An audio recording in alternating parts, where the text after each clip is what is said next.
Hello everyone, welcome to my update US gossip channel. The tension in the courtroom was so thick you could cut it with a knife, the kind of tension that had been building for months, years even, since Kody Brown had started making the decisions that would ultimately lead him here, sitting in a chair he thought was solid, thinking he had the upper hand while the rest of the family watched silently, their eyes darting between him and the judge, the gallery packed with reporters, camera crews, and every Sister Wives fan who had ever wondered, ever questioned, how it would all end. And as the bailiff called the case to order, Mary's hands clutched a crumpled tissue in her lap, her knuckles white, eyes wide but composed, Janelle's posture rigid, as if she was ready to spring at any moment, Christine leaning forward just slightly, her lips pressed together in that way that meant she was holding in everything she wanted to say, and Robin sitting on the opposite side, her expression unreadable but her fingers fidgeting subtly, betraying the storm she was keeping inside. And then the judge, a stern figure in black robes who looked like someone who had seen every trick, every maneuver, every attempt at manipulation in her decades on the bench, adjusted her glasses, cleared her throat, and began, her voice slicing through the murmurs in the courtroom like a scalpel. We are here to address the matter of property division, financial responsibility, and marital obligations in the case of Kody Brown versus his former wives, and Kody shifted in his seat, a flicker of confidence in his eyes. That same confidence that had carried him through years of polygamous maneuvering, the kind of confidence that had made him believe he could control outcomes, people, even the law itself, and for a brief moment, he allowed himself a smile, subtle but present, as if the judge's voice was merely background noise and the verdict had already been written in his favor, and yet, across the courtroom, Robin's gaze met his, sharp and calculating. A silent signal that not everything was going as he had planned. Mary's jaw clenched slightly, a quiet reminder that patience was a weapon. Janelle's eyes flickered with restrained fury, a coiled spring of all the times she had been sidelined, ignored, or underestimated, and Christine's hands tightened around the edge of her seat, a subtle tremor running through her body, betraying the anxiety and hope and anger that had been simmering under the surface ever since the proceedings had begun, and the judge continued, her tone deliberate, methodical. This case involves significant assets, emotional claims, and complex family dynamics, and after reviewing all evidence, testimony, and financial records, the court finds that the petitioner, Mr. Brown, has not demonstrated equitable entitlement to the entirety of the disputed properties or funds, and the words landed like a hammer striking an anvil, echoing through the room, Kody's expression faltering for the first time, the certainty draining from his posture, a twitch in his jaw, a tightening of his grip on the chair, and then the camera panned across the family, capturing Mary's barely contained relief, a slight exhale that she hadn't realized she'd been holding, Janelle's lips curling in the tiniest hint of vindication, Christine's eyes glistening just slightly as if a weight had been lifted, and Robin leaning back, almost imperceptibly, a smirk playing at the corner of her mouth as she processed the reality that the plan she had supported, the careful maneuvering, the patience, the loyalty to Kody, had all unraveled in the span of a single sentence, and the judge, sensing the shift in the room, pressed on. Furthermore, the court orders that all shared properties shall be divided according to prior agreements and equitable distribution principles, and that any attempts to override these arrangements through unilateral decisions or undue influence are invalid and shall be nullified, and Kody's mind raced. Flashes of anger, disbelief, confusion, and panic colliding as he realized that every late-night conversation, every document signed, every decision made thinking it was clever and strategic had been scrutinized, dismantled, and rendered ineffective, and in that moment, time seemed to slow, the murmurs of the courtroom fading into a distant hum, the clicking of cameras reduced to a heartbeat, and all he could see were the faces of the women he had underestimated, each embodying a different facet of the storm he had ignored. Mary, resilient and quietly triumphant, Janelle, fiery but controlled, Christine, measured and unyielding, and Robin, enigmatic yet undeniably powerful in her influence and presence, and as the judge outlined the financial rulings, detailing percentages, allocations, and restitution, Kody's mind kept circling back to one word over and over again, everything. Because he had come in expecting victory, expecting compliance, expecting the courtroom to echo with his authority, and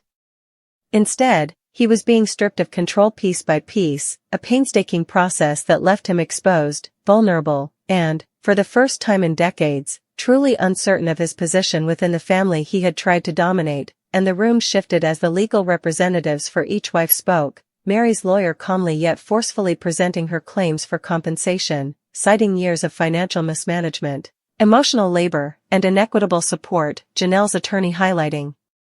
contributions to property improvements, community standing, and personal sacrifice, Christine's counsel meticulously detailing previous agreements, signed contracts, and documented consent, and even Robin's legal team, usually so aligned with Kody, took a delicate stance, reminding the court of prior commitments and the necessity of transparency, and Kody's reactions were subtle yet telling, a furrowed brow here, a tightening of the lips there, the occasional clenching of fists hidden beneath the table, all while the camera captured his slowly unraveling facade, a man who had counted on loyalty and fear to maintain dominance, now facing the stark reality of impartial judgment, and when the judge finally leaned forward, her gavel raised, the air thick with anticipation, and declared, "It is the decision of this court that Mr. Brown shall relinquish claims to all contested properties, that equitable financial compensation be distributed to each of the respondents as outlined, and that any further attempts to manipulate or coerce family members regarding these matters will result in contempt charges." Kody's shoulders slumped almost imperceptibly, a breath caught in his throat, eyes wide and incredulous, as if the words themselves were physically pushing him back, and the women's reactions, in contrast, were immediate and palpable. Mary allowed a single tear to escape, a quiet victory that had nothing to do with spectacle. Janelle's lips quirked in a subtle smile, an acknowledgement of battles fought long before the courtroom. Christine's head tilted slightly, eyes glinting with relief and a quiet satisfaction that justice, at least in this instance, had been served, and Robin's expression was a steady and controlled triumph, a careful balance of empathy, strategy, and quiet dominance, because while the court may have ruled against Kody, she had played her hand perfectly, ensuring that the ultimate outcome reflected not only fairness but also the power dynamics she had mastered over years of careful observation. And as the gavel finally fell, echoing like a thunderclap through the room, Kody's disbelief solidified into stunned silence, the weight of reality pressing down on him in waves, each one a reminder of every misstep, every miscalculation, every assumption he had made about control, loyalty, and family dynamics. And the cameras zoomed in, capturing the raw emotion, the heartbreak, the subtle smiles of triumph, the eyes of those who had endured, waited, and outlasted. And even as bailiffs approached to escort parties to finalize paperwork, Kody's gaze remained fixed, not on the judge, not on the document in front of him, but on the women, the wives he had underestimated, the family he had tried to manipulate, and in that glance, a complex mix of regret, disbelief, and begrudging admiration flickered across his face, because he had thought he could win, had thought the courtroom was just another arena he could dominate, but in the final, stunning act of legal and emotional reckoning, he had lost everything, and the women, standing together yet individually strong, felt the rush of vindication, empowerment, and closure, the kind that comes after years of navigating complicated relationships, financial entanglements, and the weight of public scrutiny. And as the scene cut to commercial, the audience at home could feel the seismic shift in the Brown family, the realignment of power, the justice meted out, and the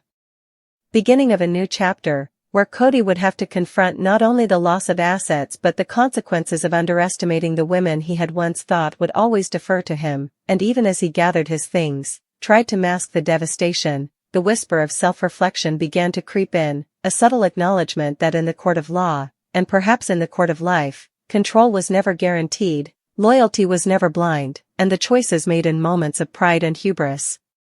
could unravel with devastating speed, leaving him to reckon with the undeniable truth. He thought he'd win, he thought he was untouchable, but in the end, the judge took everything, and the sister wives, once again, emerged resilient, empowered, and victorious, their bonds forged not by submission but by endurance, strategy, and the unshakable understanding that in the delicate, tumultuous, and ever-complicated world of polygamy, patience, insight, and courage often triumph over arrogance. And